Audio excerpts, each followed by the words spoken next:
안녕하세요. G골프입니다.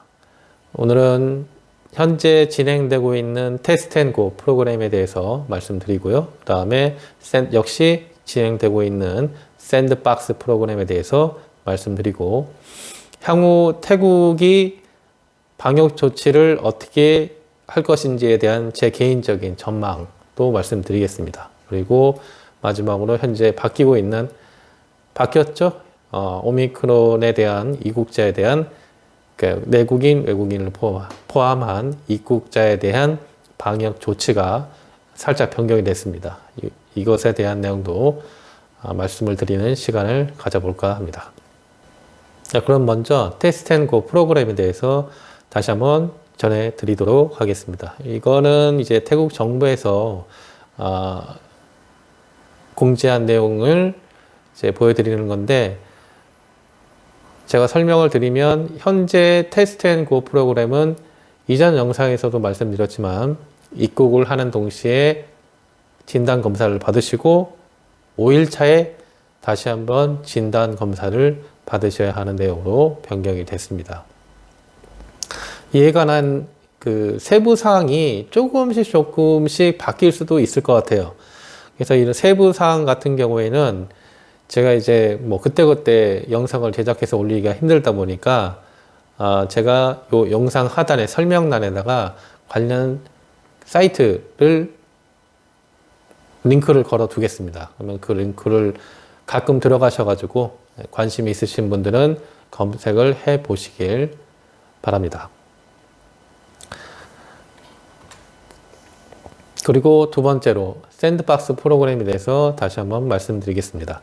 이 부분은 제가 이전 영상에서도 말씀드렸고 그 전 영상에서도 이러저러한 프로그램이 있다라고 말씀을 드린 적이 있는데, 좀 헷갈려 하시는 분들이 계세요. 이제 테스트앤고는 뭐고 샌드박스는 뭔데 헷갈린다. 이렇게 생각하시면 어떨까 싶어요. 테스트앤고 프로그램은 2월 1일부터 태국에 입국하는 모든 외국인을 대상으로 시행되는 프로그램이고요. 샌드박스 프로그램은 2월 1일 이전에 태국의 몇몇 지역을 집어서 무격리 입국을 가능하게 하는 프로그램이다. 그러면 2월 1일 이후에는 샌드박스 프로그램은 사라지느냐? 그렇지는 않습니다. 샌드박스 프로그램은 사라지지 않고요. 계속 유지가 되는데, 사실상 2월 1일 이후에는 샌드박스 프로그램이 큰 의미가 없게 되지 않을까라는 생각은 해봅니다. 자, 그러면 귀국 방역 조치 변경에 대해서 말씀을 드려보겠습니다. 현재 한국으로 이제 여행을 갔다가 한국으로 귀국을 하시게 되면은 무조건 여태까지는 10일 격리를 하셔야만 했었어요. 자가 격리를. 네, 변경된 내용은 10일에서 7일로 변경이 되셨고요. 그 다음에 격리 면제 중단은 계속 유지를 하기로 했다고 합니다. 그 다음에 에티오피아발 항공편 운항 제한 같은 경우에는 직항편 운항을 재개했다고 하고요. 나머지 아프리카 11개국에 대해서도 입국을 불허했었지만 허가를 했다고 합니다. 나머지 내용은 제가 표를 띄워드렸으니까 천천히 읽어보시면 되겠습니다. 자, 이 부분이 제가 오늘 말씀을 드리고 싶었던 내용인데, 태국 입국 전망에 대해서 좀 말씀을 드려볼까 해요. 저한테 이제 문의 전화를 거시는 분들이 가장 큰 불만은 역시 이제 비용 문제가 되겠죠. 일단은 여행자 보험, 코로나 여행자 보험을 5만 불 이상짜리를 들으셔야 하는데, 우리 형님들 같은 경우에는 보통 한 60대 기준으로 이상이신 형님들은 보통 10만 원에서 12만 원 정도 비용이 들어가는 것 같아요. 물론 이거보다 싼 보험도 있습니다. 근데 저는 10만 원에서 12만 원 정도 사이에 보험을 추천을 드립니다. 어느 보험을 드셔도 상관은 없는데 너무 저렴한 거는 뭔가 문제가 있을 수 있으니까 좀 지양하시기를 당부드립니다. 그래서 현재 조치가 저는 이제 한 달간 정도는 유지할 것으로 보여요. 국가 비상사태를 어저께부터 약 2달간 연장을 다시 했습니다.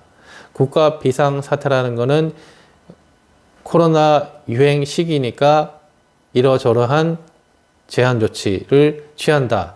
뭐 이런 내용을 국가 비상사태라는 큰 틀 안에서 이제 유지를 하고 있는데 태국이 그거를 2달간 연장을 하기로 했다고 합니다. 자세한 내용은 이제 그때그때마다 정부의 이제 고지 사항이 바뀌기 때문에 좀 변동이 있을 수 있는데 전체적으로 보면 뭐 식당은 몇 시까지 한다, 술집은 몇 시까지 한다, 주류 판매는 어디서 한다, 주류 판매는 어떠한 조건, 예를 들어 방역을 다 이루어 놓은 시설에 역시 백신 접종을 완료한 직원들만이 이제 주류 판매가 가능하다. 뭐 이런 조건들을 붙이기도 합니다.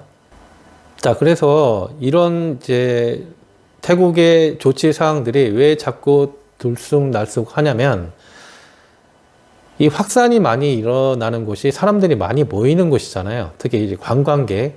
그렇다 보니까 특히나 식당, 그 중에서도 음주가 가능한 식당에서 확진자가 많이 퍼지는 경우가 생긴다고 합니다. 그래서 태국 정부에서는 이런 부분을 좀 신경 쓰면서 조치 사항을 좀 풀었다, 다시 조였다, 이렇게 지금 반복하고 있는 상황인 것 같고요. 그래서 많은 분들이 알고 계시겠지만 4월 13일부터 태국은 송크란, 한국으로 치면은 이제 설 같은 연휴가 축제가 시작이 됩니다. 13일부터 거의 뭐 일주일 그 이상도 합니다. 그다음에 이제 일주일이라고는 하지만 이제 태국이 축제를 하는 모습을 보면은 거의 한 15일간 전국을 돌면서 이제 축제를 하거든요. 그게 한 보름 정도 걸립니다. 그래서 제 예상에는 이 송크란 기간을 지난 이후에, 그러니까 4월 하순이 지난 다음에 관광객에 대한 여러 가지 조치들이 좀 더 완화되는 게 나오지 않을까 예상을 좀 해봅니다. 예를 들어 이제 PCR 검사 같은 것도 지금은 2회, 도착하자마자 1회, 5일 차에 뭐 1회 뭐 이렇게 한다고 하면 향후에는 도착하는 즉시 PCR 검사하고 5일 차에는 신속 항원 검사 한 150바트, 200바트 정도 하는 그런 걸로 대체를 한다든가 이런 식으로 대체를 하지 않을까라는 예상을 해봅니다. 그러니까 어찌 됐거나 분위기상으로 보면은 일단은 4월 중순부터 있는 송크란 축제는 일단은 피하고, 지금 들어가시는 분들이 아까도 말씀드렸지만 제일 큰 불만은 이제 각종 방역에 따르는 비용 증가, 그리고 나는 어디를 가고 싶어 하는데 이동이 좀 제한이 있는 이동 제한, 뭐 이런 것들이 있습니다. 당장은 우리가 어떻게 할 수 있는 방법들이 없으니까 뭐 태국 정부의 방침에 따르는 수밖에 없잖아요. 그렇다 보니까 조금 이제 불편하시더라도 제 생각에는 어떠한 지역, 예를 들어 공을 치러 가신다 하면은 그 골프장이 한 서너 군데 모여 있는 지역들이 있습니다. 그런 지역들을 잘 고르신 다음에 그쪽에 가셔서 라운딩을 뭐 몇 군데 하시고 이렇게 돌아오시는 게 어떨까라는 개인적인 생각을 가져봅니다. 자, 오늘은 사족이 좀 길었습니다. 태국에 입국해서 뭐 여행 및 라운딩을 계획 중이신 분들은 안전하게 다녀오시길 바라고요. 저는 다음 영상에서 좀 더 좋은 영상으로 찾아뵐 수 있도록 하겠습니다. 그럼 오늘 영상 여기까지.